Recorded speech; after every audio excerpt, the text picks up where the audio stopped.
Hello guys! Ayan. Dito nga ay bumili ako ng alimango para ulamin namin. Ayan, medyo nag-aalangan akong hawakan kasi masakit yan pag ikaw ay nasipit. Ang luluto ko ngayon ay ginataang alimango. Hindi naman mahirap silang hugasan. Yun nga lang, kapag nasipit ka ay talagang napakasakit. Hawakan niya mga alimango yun. Hindi ko pa nga matanggal yung mga tali dyan. Tingnan mo naman. Talagang pumipigla sila para lang makawala sa pagkakatali. Ayan.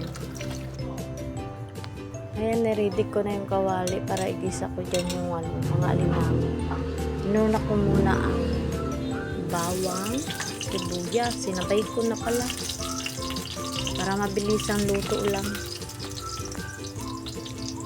Ayan, hinalo-halo, pinagulong-gulong, binabaliktad-baliktad hanggang sa magkulay brown. Tapos niyan, ang susunod ko naman ay yan, nilagay ko ng alimango. Isa-isa lang nilagay ko kasi buhay pa talaga yun. Masipit ang kamay ko kaya nag-aalangan pa ako maglagay sa isa ko pa. Ayan o, yan o. May tali pa nga, hindi ko matanggal yan eh. Ayan, ginamitan ko na para matanggal agad ang tali. Ang sakit kayo, tingnan mo, oo, gumagalaw. Talagang masisipit ang kamay mo pag once na hinawakan mo yan. Sipit ko. Ay, ayaw ko talagang Oo, tanggal ang paa. Ayan, tanggal na ang kanyang galamay ba yun? Oh. Sige, ayaw pa magpakuha. Sige. Yan. Oh. Diba? Tanggal ang sipit. Halatang hindi marunong at magluto ng alimango. Bahala kayo dyan. Basta iluto ko lang yan. May ulam na. Sige, bago ako matapos dyan, lagas-lagas na mga nyo.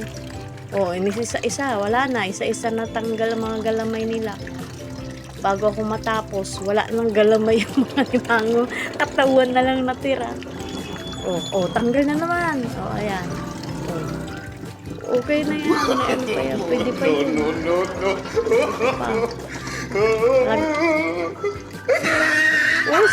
Tanggal na naman sipit mo. Oh, sobrang likot mo ha. Ayaw mo talaga magpahuli ha. Oh, wala ka ng galamay. Wala kang sipit. Alimango pa ba yun? Taon-taon talaga ako sa pinaggagawa ko. Hindi ko alam paano tamang paghugas dyan. Na hindi ka masisipit. Oh, kumakampay-kampay pa yung mga panya. Pasensya na, hindi ako marunong maghugas ng alimango eh. Ako, bata pa lang ako, nasipit na daliri ko, kaya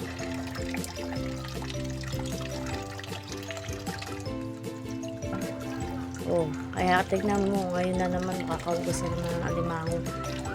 Okay, sana kung hindi sila gumagalaw, kaso talagang pumapalag pa rin sila. Sige, tanggal. Ayan, naninipit talaga siya, sinisipit niya yung tali, Sige,